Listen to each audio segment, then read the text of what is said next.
This is a gear reduction starter that we built for the John Deere B, which is mounted under the tractor. The 50, 520, and 530 series, this will all work in. The early B starter had what I call the foot stomper and the switch, and then they went on up from that, and the 530 actually has a solenoid. But I need to show how we come up with the measurements and how you can come up with measurements when you're installing these starters. This right here is called your pilot. People call it different names. It's called the index, register, pilot. This is what the critical part of where the starter has to be spaced. Just like this right here. This is the pilot index right here. And if you see how much longer ours is, a deep pilot compared to this one, there's a reason for that. We like to have a deeper pilot so that you could tilt the starter if you need to. That's why we use such a deep pilot on this particular starter. This is how it would be resting in the tractor, and this is called pinion rest. So this measurement is basically made from the mounting flange out to the edge of the flywheel. And you want that tooth to rest about right there, so there's not a huge reach to get in there. So here's our flange mounting, and here's the end of our gear which will be real close to the flywheel. This is a spacer plate that we provide, and we have more than one, but I believe I have this pretty well set up. What this will do is move the starter away from the flywheel ring gear to get it the proper distance away.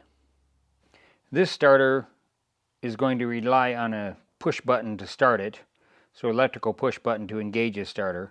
But as this comes out, this is called your horizontal depth. So the horizontal distance that this travels out is the horizontal reach of the drive, just like the foot stomper. That horizontal reach is exactly what it's called. It horizontally reaches into the flywheel.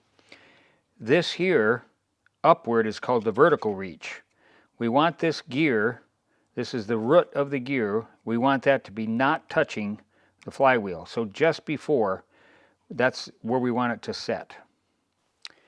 We typically ship this starter out with this hose clamp on there.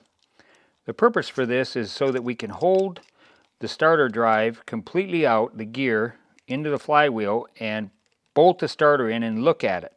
That's a great thing about a John Deere, is it has a exposed flywheel, so you can actually see how far horizontally it's going and how far vertically it's going, which is really great to install these starters.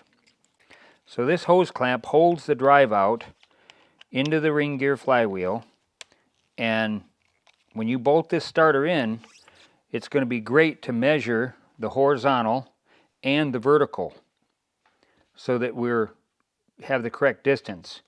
You never want it to be more than about 3/4 of the flywheel ring gear, because that's the perfect engagement, and you don't want the teeth touching the bottom, which is your root depth. Once the starter's in place, you can simply take off the hose clamp and try out the starter and see how it works, and check all your measurements, make sure this is set up correctly. That's great about the John Deere, because you can look at all that before you actually try to start it. If it's a pulling tractor or a high performance tractor, I recommend leaving the ignition off during crank time, get the engine cranking, and then turn on the ignition, so as you're not overloading the starter when it's coming up on top dead center. This is a 2.2 kW Denso starter, which is very fixable.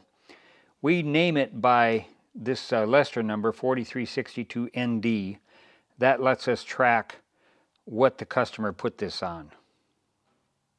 I'd like to say we decided to start manufacturing this starter because the old cores simply are just getting very hard to find, and getting parts for them is getting near impossible. So building this starter helped us go forward with keeping these old tractors running.